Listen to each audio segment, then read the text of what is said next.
मागच्या तिसऱ्या चरणात सांगतात, हळूहळू चला कोणी कोणाशी न बोला. अरे आरोड्या मारून उड्या मारून चोरी होत नाही. चोरीचा मामला न हळूहळू बोंबला. चोर चोरी करायला येत असताना जाहीर करता का मारुतीच्या मंदिरात जाऊन तुमच्या गावात, ऐका हो ऐका, आज रात्री 12 वाजता आम्ही तुमच्या गावामध्ये चोरी करायला येणार आहे हो. बरं, चोरी कोणत्या घरात होते? ज्या घरातले माणसं जागे तिथे नाही.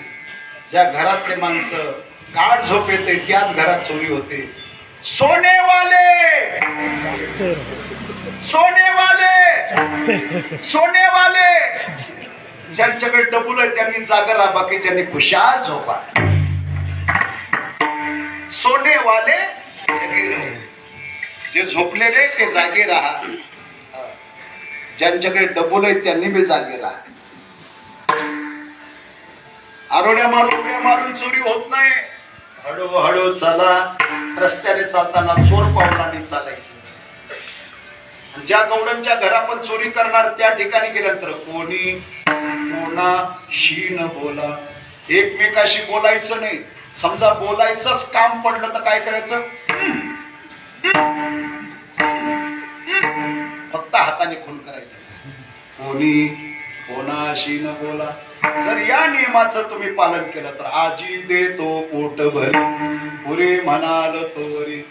तरी पण काही गोपाळ म्हटले, आपण यांच्या मागे जाऊन चोरी सक्सेस होणार नाही, त्यापेक्षा घरून काहीतरी नाश्ता पाणी करू. त्या गोपाळांनी काय केलं, चौथेभर कुरमुरे, किलोभर दाया, किलोभर शेव, कांदे, चटणी, कोथिंबीर, टमाटे, आणखी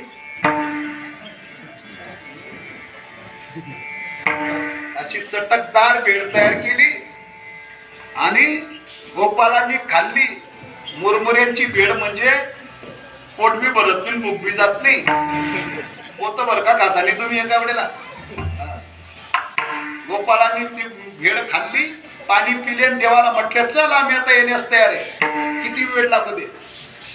देवाने ओळखलं. भगवान म्हटले, अरे तुम्ही घरी चारा चुरा खाऊन पोट भरून घेतलं, मी तुम्हाला सकस माल देणार आहे. मी म्हणेल घ्या, तुम्ही नको नको म्हणाल, त्यापेक्षा एक काम करा, हे पोट मोकळं करा आणि मोकळं करून माझ्या मागे या शेवटच्या चरणात तुका म्हणे